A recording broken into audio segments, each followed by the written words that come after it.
तर आता आपण पुनर्नवा आणि गोक्षूर याच्याबद्दल डिटेल वाचलं आहे. तर याच्यामध्ये तुम्हाला पुनर्नवा आणि गोक्षूर मध्ये काय फरक आहे हे समजलं आहे का? ठीक आहे. तर आपण एक एक डिस्कस करूया. गोक्षूर हे मधुर शीत असल्यामुळे वात व पित्त याची शमन करते. ओके.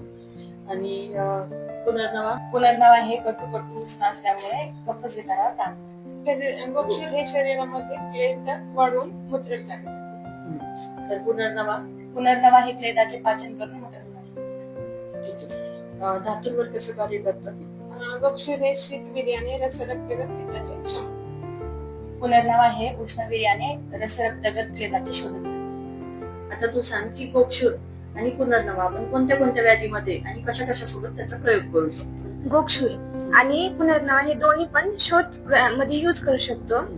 गोक्षूर हे आपण वात आणि पित्तग्न शोथामध्ये युज करू शकतो, तर पुनर्नवा हे आपण कफग्न शोथामध्ये युज करू शकतो. नंतर आपण गोक्षूर वाताची मूत्रकुर्च्या असेल तर त्याच्यामध्ये आपण आमलकी, अश्वगंधा आणि गोक्षूर हे एकत्र करून युज करू शकतो. आणि अधोग रक्तपित्तामध्ये आपण गोक्षूर सिद्ध शीर युज करू शकतो. पुनर्नवा जर कफात शोथ असेल किंवा मूत्रकुर्च्या असेल तर आपण गोमूत्र प्लस पुनर्नवा युज करू शकतो. जर आमवात असेल तर आपण पुनर्नवा, सुंठ, रासना याचा काढा युज करू शकतो. तर आता आपण पुनर्नवा आणि गोक्षूर याच्याबद्दल डिटेल वाचलं आहे. तर याच्यामध्ये तुम्हाला पुनर्नवा आणि गोक्षूर मध्ये काय फरक आहे हे समजलं आहे का? ठीक आहे. तर आपण एक एक डिस्कस करूया.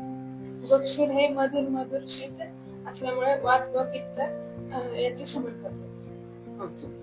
आणि पुनर्नवा हे कटू उष्ण असल्यामुळे कफस विकारावर काम करते. गोक्षूर हे शरीरामध्ये क्लेद वाढवून मूत्र चालते. तर पुनर्नवा हे क्लेदाचे पाचन करून मूत्र करते. ठीक आहे. धातूंवर कसं कार्य करतं?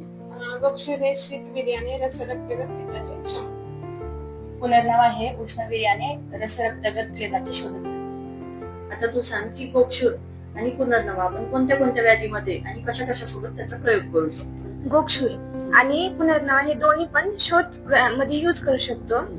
गोक्षूर हे आपण वात आणि पित्तग्न शोथामध्ये युज करू शकतो, तर पुनर्नवा हे आपण कफग्न शोथामध्ये युज करू शकतो.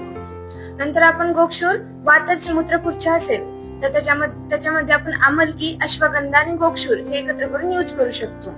आणि अधोग रक्तपित्तामध्ये आपण गोक्षूर सिद्ध शीर युज करू शकतो.